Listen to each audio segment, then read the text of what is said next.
Hi! I'm so tired. I've been really busy, but those are the times that I choose to make videos and procrastinate. I wanted to start up my author discussions, which I want to do often. I read a lot of books from the same authors, and I like sort of collecting them and figuring out which ones I like the best and which ones I don't like so much. I thought I'd start out with an author that everyone knows on the internet, and then branch out into different ones that maybe I could recommend to you and you could try on your own and things would be awesome. I have a lot of authors that I want to do this with, and a lot of them are like a little bit more unknown that maybe I could show you guys and it would be really cool. But first I'll start out with one that you know. And that way you'll be able to discuss too and it'll be cool. I'm excited. Because a lot of people have many different opinions about John Green's writing. Except for his novellas and stuff, those are the only books that have ever been published written by John Green. So let us get started with the discussion. These are his books from my favorite to my least favorite. The Fault in Our Stars, Let It Snow, Looking for Alaska, The Abundance of KATHERINES, Will Grayson,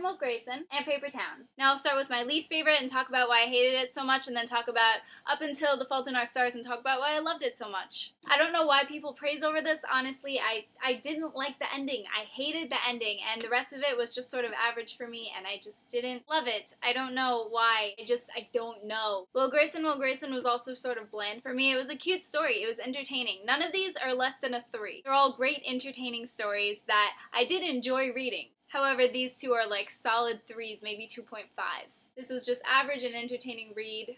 The Abundance of KATHERINES was really nice just because there were so many cool things to look at during it because it was all math. Usually you have the whole left brain, right brain theory, but John Green mushed that all together. Made this really cute novel that had to do with math. Look, crazy math problems. And I enjoyed the read. Looking for Alaska, I really liked. I don't know. A lot of people hate Alaska. I love Alaska. I love her life library. I think that's the coolest idea in the entire world, just to collect a whole bunch of books in your whole life and then just read them until you grow old, except for she obviously couldn't read them, but still. I love that idea, and that idea stuck with me, and to read a lot of books and then have an idea stick with you, that's when you know that it was a good book. So I liked it. I read Let It Snow every year. This is clearly not just John Green's writing, it's also Maureen Johnson and Laura Miracle. It's just 3 really cute stories that come together in the end, and it's lovely. I love this book. It's just a really cute holiday story that I love. And John Green wrote some of it, and it's lovely. I love it. The Fault in Our Stars is clearly his best writing, and I haven't met anyone who said otherwise. He spent the most time on it, and you can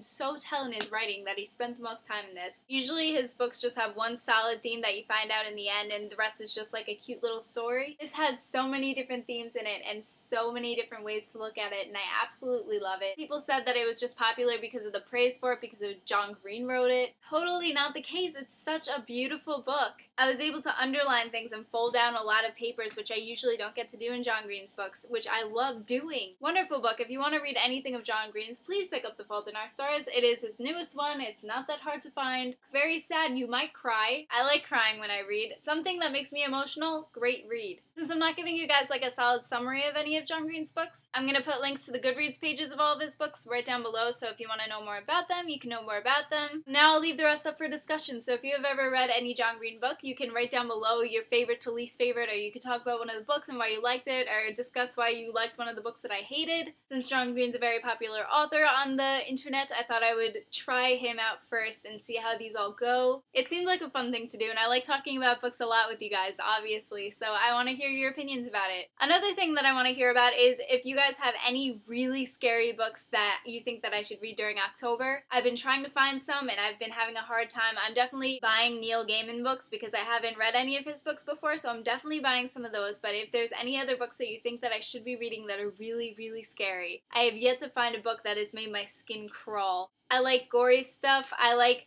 mental patients, out of their minds, mental, crazy stuff. I like that sort of stuff.